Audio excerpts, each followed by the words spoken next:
So again here with Professor Jackie Sebire of Rabdan Academy. Jackie, you were telling me, before we get into the meat of this, as it were, telling me a bit of a story about the cat that's just at your side there. This is the lovely Star. So I'm really not a cat person, but when we came out here, we wanted just not to stick with the expats. We wanted to try and merge into the community and be part of a community. So we volunteered to help out with the cat program, and this little one was sadly thrown in the water the other day, and we mounted a rescue operation, and she was saved by a fisherman. So but it's just been a great way to, when you're working abroad, there's a danger of just sticking in with your work colleagues, and I think my advice to anyone who ever goes to work abroad is really try and find a way to get into the community, and you meet some extraordinary people that way, including little Star there. So very briefly on the cat, I learned something. You just told me that Star has a notch out of her left ear, which indicates that Star has been neutered. So, yes. There are many cats around here in Abu Dhabi, stray cats. Yep. But that's clearly part of the programme. Yes, so absolutely. So if you see a cat with a notched ear, that they've been taken in by the programme and neutered and looked after. So let's come back to policing. Much as it's fascinating talking about the feline sorority and fraternity, earlier in your career you worked as staff officer for both the immediate former Commissioner of the Metropolitan Police and indeed the current Commissioner. So you had a chance to see their leadership styles at first hand. We're not going to discuss their specific leadership styles, but what we are going to talk about is leadership in its broader sense. And you told me something about Rabdan Academy a little earlier on. You're the professor leading the policing training at Rabdan Academy here in Abu Dhabi. Tell us about that approach to leadership and leadership training. So it was a real surprise to me about an initiative that they're running here at Rabdan Academy in Abu Dhabi. Some of the entities, so not just police, some of the other entities that we train, before their recruits even get into the front door of the workplace, they come on a leadership course, a 5-week leadership course that I've helped design and deliver, learning communication, teamwork, decision making, risk assessment, governance, all of those things that you learn on the job in other agencies, and certainly I did. Here they're running an initiative to train people before they even start their roles in leadership skills, which is a really interesting and exciting initiative, and we're doing some evaluation work now. So as part of my research project, I'm now looking at, well, what difference does that approach make to their performance in the workplace? Because for me it seems logical that if you're teaching people leadership skills from the very beginning in a role, policing needs leadership. Doesn't matter about rank. Leadership is different. It needs leadership skills at whatever level you're at. And if we're teaching people to do that straight away, straight out of university, my hope is surely they will be performing better in the workplace and throughout their careers. So it's a really interesting piece of research I'm running at the moment. It's fascinating, and let's unwrap that a little further. The difference between leadership and management, and the importance, the impact that sound leadership has, no matter what rank or role you have. Because leadership isn't about being somebody's boss, is it? Absolutely not. I think too many people think it is. Leadership is about integrity, it's about communication, it's about doing the right thing. Rank and governance, of course, is important. I'm not saying it's not, but leadership that comes from within. You will always know who the leader is on a team. And that doesn't necessarily mean it's the sergeant or the inspector. There is always a few people that are the actual natural leaders, and I think the struggle, and I think there's certainly UK policing is having at the moment, is what leadership do they want? It's so focused on rank.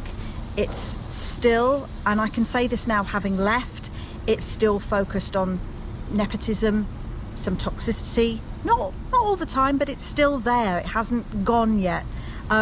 So how do you pick out those leaders that are leading and making the right decisions, making good decisions?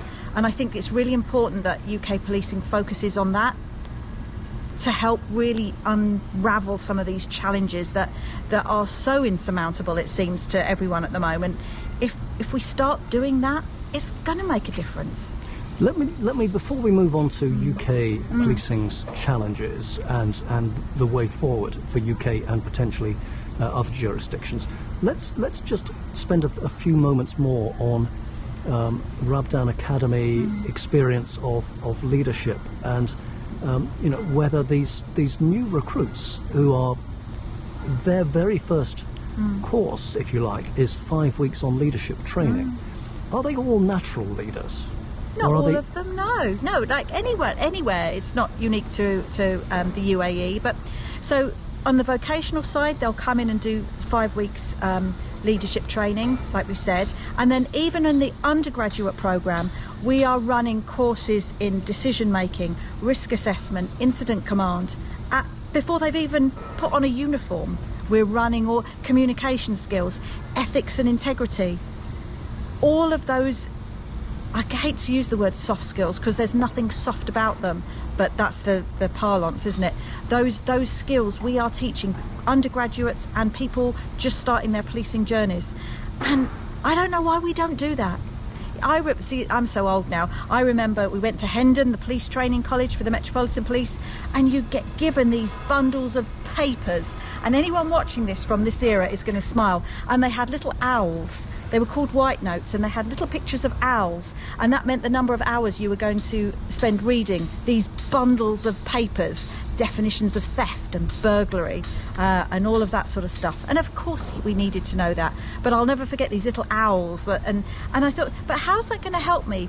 I'm a very naive at that time when I went into the work, 21, 22-year-old, dealing with a massive drunk football fan or a woman that's just been, sexually assaulted. How are these notes going to help me do that? How are they going to help me lead an incident or a situation? It doesn't matter what rank I am. I'm the first person on the scene. They don't know. They never know if I'm a sergeant or a PC. I'm the person they expect to help sort this out.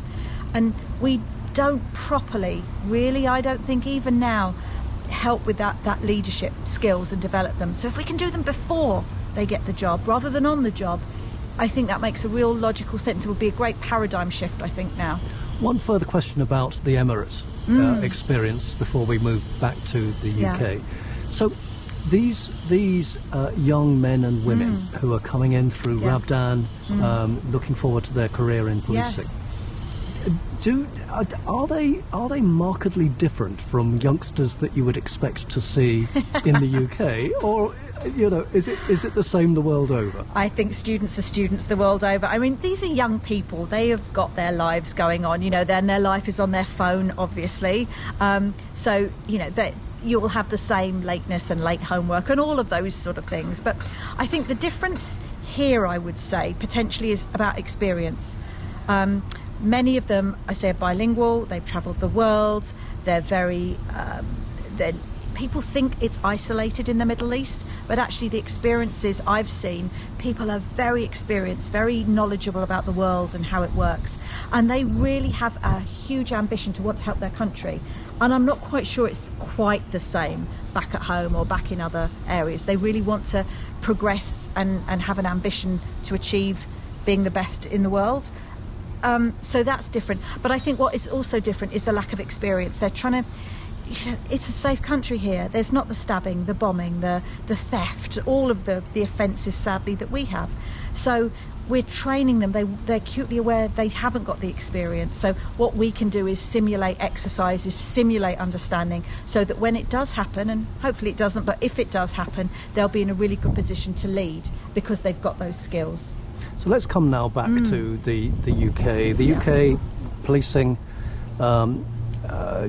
UK has its particular societal challenges, which we won't get into right here, but let's stick with the policing elements, where UK policing has been going through a particular challenging time, and you might wish to illustrate something of that.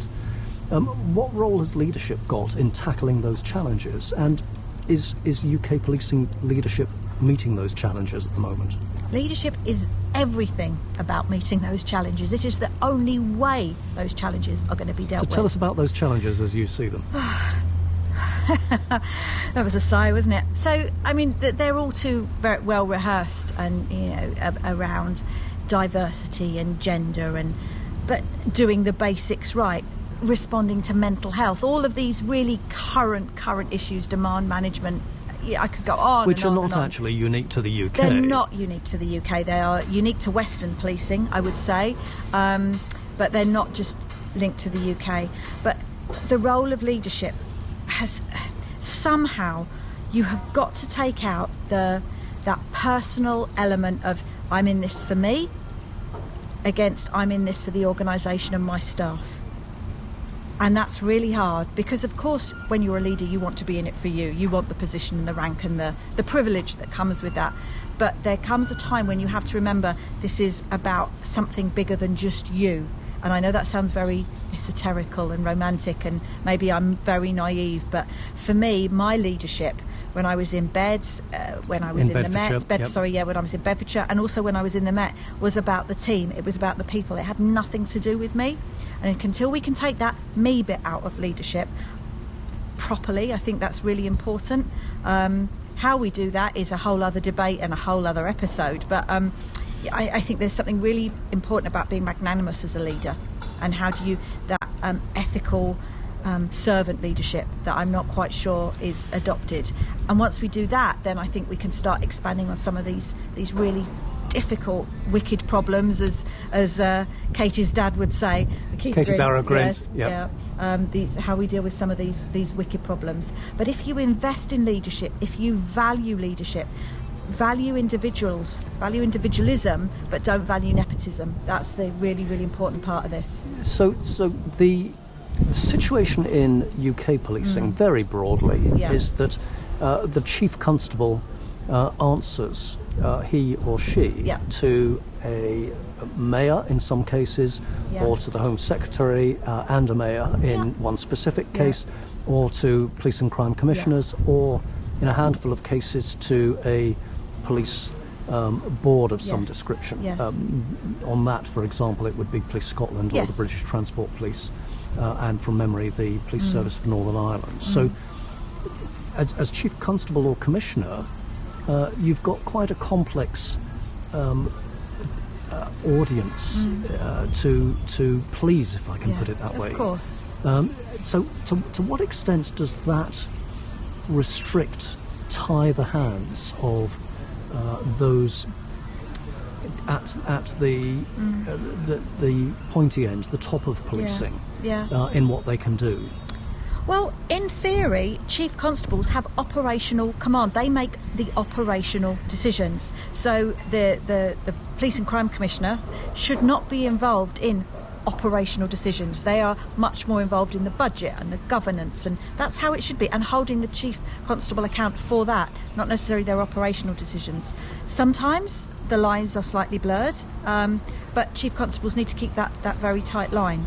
But so just if I may, illustrating for those less familiar with UK policing, one example of where the lines might be to some extent blurred, a less contentious issue perhaps, is over police station location. So opening or closing of police stations, where there's an operational element of that decision, but there's also a political element of that decision as well. Sorry, I interrupted what you were about. No, please. It was an important point of clarification. But I think I like examples rather than theory. So I just think if you think about these two things about where there is a difference politically. So I can speak for an example. We were focusing on robbery, mobile phone theft, and of course it's important. Of course, you've got victims, but we were doing that at the expense of domestic abuse and child abuse. Someone has to make a decision about where the right place to invest those resources in, and what you are going to do, what tactics you're going to do to put in. That needs to be the chief constables, and they need to be right and good decisions, not political decisions, because you can't do it all. We know that. We can't police everything. And that's why I'm really pleased to see that hotspot policing, I go back to my evidence-based hat, we know hotspot policing works. There is paper after paper all over the world, internationally, showing that when you do it right, not just, oh, we're putting some resources in a grid square, that's not hotspot policing. When you do it right, when the officers are briefed and engaged properly and you've got the right data, we know that leads to crime reduction. We even know now, because of the work we're doing in Bedfordshire and Essex, that it leads to violent crime reduction. Why are we not doing this? Why are we thinking, oh, we know something, well, let's do this? Because then you get the political, well, actually, that's not as exciting, as I'm much more interested in doing this, that or the other. So there has to be chief constables, police leaders have to really understand the evidence and be able to articulate why they're doing what they're doing to counter the political arguments that come to light that may stop that. So this is where I'm just briefly going to mention the podcast that you recorded with Jerry Radcliffe, his Reducing Crime series, where you went into a discussion with Jerry about hotspot policing. And I think I'm right in saying that you mentioned, you certainly mentioned to me a little earlier off camera, some research that the University of Cambridge, one of the master's students there, has been doing on hotspot policing. So just before we return to wider leadership, perhaps you might wish to say a few words about that hotspot research. I think you're being very generous. I think it was more a rant on Jerry's podcast rather than a discussion, because it's well such worth listening to if you get a chance. Thank you. And again, this shows the value of having policing in academia. So there's two particular students that I've worked with and I know well, Michelle Legater and Lewis Basford from Bedfordshire and Essex. And their master's research was on hotspot policing. And both of them, in slightly different methodologies, showed how effective it can be when it is done right in bringing down crime reduction. In Bedfordshire, it was around 40%. Just offhand, with Lewis, I think it was about 25%, something like that. But proper evidence-based, the gold standard randomised control trials, that it works. And the Home Office, to their credit, have taken on that essence and are encouraging. But the Home Office can only encourage. They can't direct chief constables to do it. So there is a real way that we need, and I say we, that collective we, people that are interested in policing, is sharing. How do we share evidence of what works to help police constables, give them tools in their toolbox to help them say, right, these are the problems, but actually we've got tested solutions, we can innovate, we can do things differently, let's trial it, let's practice, rather than always be on the safe side. Oh, well, that worked here, let's do that there. Go back to the usual suspects.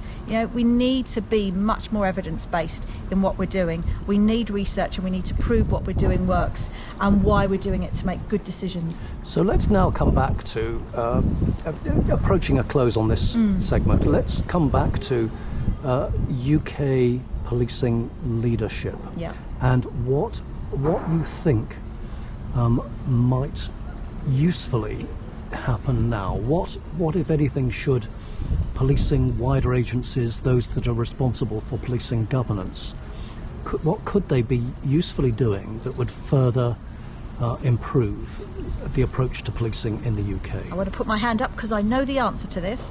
So I think, and this is just from my personal experience, but also from what I see, lessons learned from the Middle East. Why would we not learn from other places?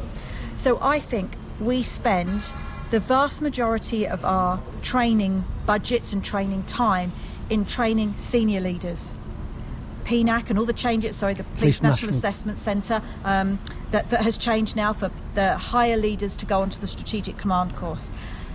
Of course they need to be trained to be senior leaders. But what we don't do, we do not and have not consistently invested in the lower ranks and the middle ranks. And that's where leadership matters, because that's where some of these mistakes that have caused some of the issues that then the senior leaders have to unpick have happened. The mistakes, the errors, whatever you want to call them. We must invest in junior and middle management leadership, and not just name it, or they've been on a leadership course. Consistently bring an absolute program of proper leadership investment from the minute, even before you walk through the door. Learn the policing skills, the tradecraft of policing, but learn the leadership skills hand in hand, because they're just as important. For me, that's going to solve it. And it's not difficult to do. So that would be my recommendation, you know, from sitting out here in the sunshine. It's easy to say that here, but that would be my absolute recommendation of something that could make a real tangible difference and a quick difference. And some thoughts there for other jurisdictions, not just in the UK, that in effect have emanated from what you have seen here in Abu Dhabi and at Rabdan Academy.